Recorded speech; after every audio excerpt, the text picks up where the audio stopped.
The Kerala story ఇది చాలా sensitive విషయం అండి. ఈ వీడియో పూర్తిగా చూసిన తర్వాత కామెంట్ చేయండి దయచేసి. ఎందుకంటే ఇది ఒక కమ్యూనిటీని బేస్ చేసుకొని తీసిన సినిమా. ఇందులో ఒక డిస్కస్టింగ్ విషయం అవుతుంది, అంటే ఒక సీన్ ఉంది. लेकिन बीफ नहीं खाऊंगी।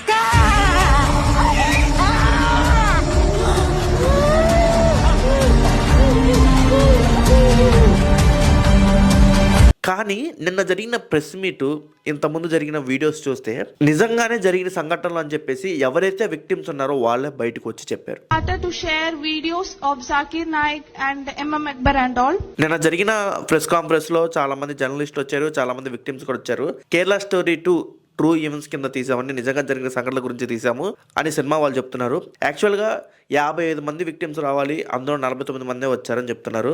మీకు కావాలనుకుంటే వాళ్ళని క్వశ్చన్ చేయొచ్చు, వాళ్ళని అడగచ్చు, మీరు తెలుసుకోవచ్చు అని కూడా చెప్పారు సినిమా యూనిట్. యాక్చువల్గా ఇండియాలో the based on true events కింద సినిమాలు రావడం అనేది చాలా సాధారణం.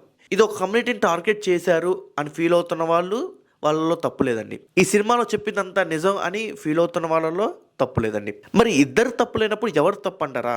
ఒక కమ్యూనిటీలో ఒక వెధవ ఉంటే ఆ కమ్యూనిటీ మొత్తాన్ని వెధవ అని చూపించకూడదు. ఫర్ ఎగ్జాంపుల్ నిన్న జరిగిన నాగర్కర్నూల్ ఇష్యూలో అందులో ఒక్కటి చేసిన తప్పుకి రెడ్డి కులాన్ని మొత్తంతో కాకుండా అగ్ర కులాన్ని మొత్తాన్ని కట్టేసి ఇప్పుడు మాట్లాడుతున్నారు. ఇదే పాయింట్ నేను ఈ లవ్ జిహాద్ లో కూడా అంటాను. దీనిపై మీ అభిప్రాయం కామెంట్ బాక్స్ లో కామెంట్ చేయండి. మళ్ళీ కలుద్దాం వేరే వీడియోలో.